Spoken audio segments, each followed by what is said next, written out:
une bonne question. Je pense qu'il y a déjà certaines réponses qui sont données par des études qui mettent en avant le fait que c'est un des freins principaux à l'innovation. Nous, on le constate aussi de cette manière-là, c'est qu'on voit que les managers ont souvent beaucoup d'envie de changement, de faire avancer les choses. Et se rendre compte au moment de mettre en route un changement, d'initier ce changement, que, comme on dit, le changement, qui veut du changement, tout le monde lève le doigt, et qui est prêt à changer, là on entend voler les mouches, parce que le changement est quelque chose qui génère énormément d'anxiété, alors que si on y réfléchit bien, l'ensemble d'une organisation change depuis toujours. Donc les personnes qui peuvent même imaginer être pas forcément enclins au changement ont déjà changé, ont déjà vu leur fonction, leur rôle évoluer. Et ce sentiment, je pense qu'il n'est pas forcément légitime parce qu'on a dans n'importe quelle entreprise, n'importe quelle organisation, une culture du changement, mais qui est pas quelque part qui est pas suffisamment visible. Elle est pas démontrée alors qu'elle est là, parce que chacun change et les rôles ont évolué. On a, pour exemple, on a fait un laboratoire d'innovation dans le cadre d'un laboratoire de RH pour évaluer le besoin ou les risques liés à un changement de certains rôles.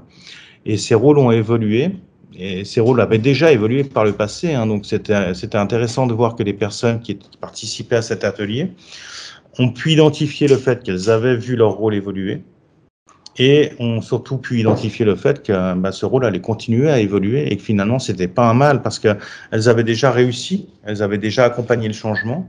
Et maintenant, le changement continue et ma foi, c'est juste une suite logique, la continuité de leur métier. Leur métier évolue. Et cette prise de conscience de dire qu'on a déjà changé, on a déjà fait évoluer nos pratiques, nos métiers, nos rôles, et que simplement ce changement va continuer, sous-entend que la capacité à changer, la culture du changement, elle est déjà là.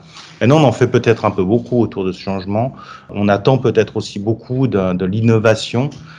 Finalement, l'innovation, la culture de l'innovation, et si on ramène ça à des comportements, c'est principalement de la curiosité, c'est de l'envie de pouvoir participer à des projets, de savoir collaborer sur des projets, et puis accepter de remettre en cause un ensemble de pratiques.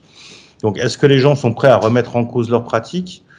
À partir du moment où ils sont rassurés dans cette remise en cause, les choses vont mieux. Donc, les managers estiment que c'est l'absence de culture de l'innovation qui est un frein à l'innovation. J'aurais plutôt tendance à dire, il faut que les managers se transforment en leaders de l'innovation. Il faut qu'ils puissent rassurer, sécuriser leurs équipes dans ce chemin vers l'innovation. Et à ce moment-là, la culture sera là. Vous savez, la culture est on va dire quelque part induite par la mission de l'entreprise, par la direction générale de l'entreprise, mais à tous les étages.